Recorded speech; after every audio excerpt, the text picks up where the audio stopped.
বাড়ির কথা মনে পড়ে, বললে কি করবো?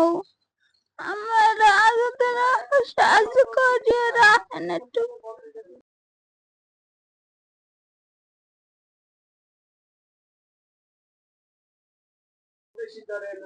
বাড়ির জন্য মন খারাপ করে, কারো কথা মনে পড়ে। মানুষের বয়স বাড়লে যেন গাছের শুকনো পাতার মতো হয়ে যায়, যে পাতাগুলো এক সময় ছায়া দিত, অক্সিজেন দিত, সৌন্দর্য বাড়াতো, শেষে সেগুলো ঝরে পড়ে। এক সময় যে বাবা মা সন্তানকে বুকের ভিতর আগলে বড় করেছেন, আজ তারা নিজের সন্তানের কাছেই অবহেলিত হয়ে বৃদ্ধাশ্রমের ঘরে কাটাচ্ছেন জীবনের শেষ সময়। বয়সের ভারে যখন শরীর ক্লান্ত হয়, তখন সেই মানুষগুলো সবচেয়ে বেশি চায় আপনজনের ভালোবাসা। অথচ অনেক বাবা মা আজ নিজেদের সন্তানের কাছে অবহেলিত হয়ে বৃদ্ধাশ্রমের দেয়ালে বন্দী। এই আশ্রয়গুলো তাদের জন্য যেন কোনো ঘর নয়, বরং নিঃসঙ্গতার অদৃশ্য কারাগার।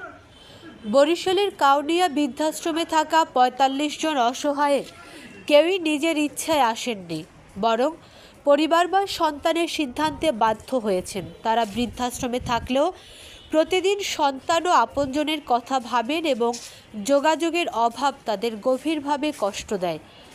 বৃদ্ধাশ্রম তাদের শারীরিক নিরাপত্তা দিলেও মানসিক প্রশান্তি দিতে ব্যর্থ। উৎসব বা বিশেষ দিনে পরিবারের কাছ থেকে কোনো খবর পান না।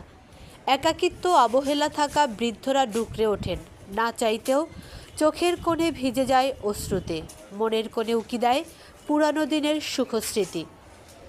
এই ছেলে বাংলায় কাজ করি, এই ছেলে বড় করছি, লেখাইছি, পড়াইছি। এরপর এই ছেলে ঢাকা গেছে, ঢাকা যাইয়ে গার্মেন্টসের মাইয়ে বিয়ে করিয়ে এই বউ আমার পোলায় একসাথে গিয়ে আমার খুব নির্যাতন করছে। এরপর আমি ঢাকা গিয়ে আইছি, আইয়ে শেরে বাংলায় কইছি। এরপর হেরা আবার দেখাই দিয়েছে ওই সমাজ কল্যাণ। এবার সমাজ কল্যাণ দিয়ে এখানে ঠিকানা দিতেছে আর রিস্কে দিতেছে। বাড়িতে আমার ভাই অল্প বয়সে স্বামী মারা গেছে, আমার কেউ নাই। আমার ভাইজি যে এখানে থুয়ে গেছে আমি জানি না। এই আল্লাহ সুপরে মানুষের চোখ আটকাইতে পারবে, আল্লাহ চোখ আটকাইতে পারবে না। আমি জানি না এইখানে আমার এই 1 বছর থুয়ে গেছে। আমি আবার রাস্তার ভিখারি হয়েছি।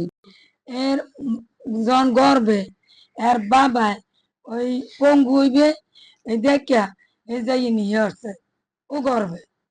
এবার ওর মা এবার ওরে ভূমিষ্ঠ করাইয়া আর নানির দিনে দিয়া সে এবার বিয়ে বসছে। তাইলে না কেটা আছে।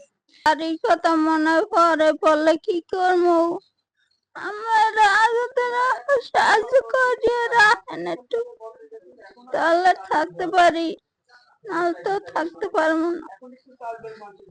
যাবো কই, নিজে তো হাঁটতে চলতে পারি না, কেউ নাই, আমরা বাড়ি যাবো কেমন? বাপ মা মারা গেছে ছোটকালে। মনে পড়বো কার কথা? আর কেউর কথা মনে পড়ে না। ঈদ শুধু নিজে আনন্দ পাওয়া নয়, বরং অন্যকে আনন্দ দেওয়ার উৎসব।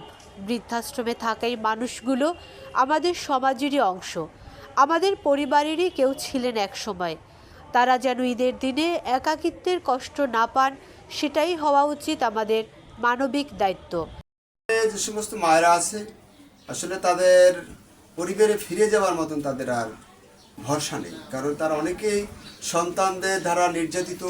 আবার যাদের ছেলে মেয়ে আল্লাহ পাক দেয় নাই, তারা হয়তো আপনজনদের কাছ থেকে বঞ্চিত হয়ে গেছে ভালোবাসা কিংবা তাদের আশ্রয়ের যেই জায়গাটুকু, সেইখান থেকে এরা এখানে আমার আছে, এইটাই তাদের শেষ আশ্রয়স্থল।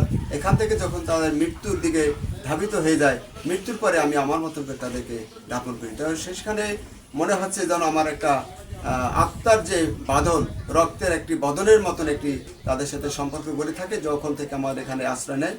মৃত্যুর পরে যখন তাদেরকে সেই সৎ কাজটি করতে যাই, তখন মন থেকে এত কষ্ট লাগে যে আমার শরীরের যেন একটা আপনজন, নিকটতম একজন আপনজন দুনিয়া থেকে চিরবিদায় নিয়ে চলে গেল।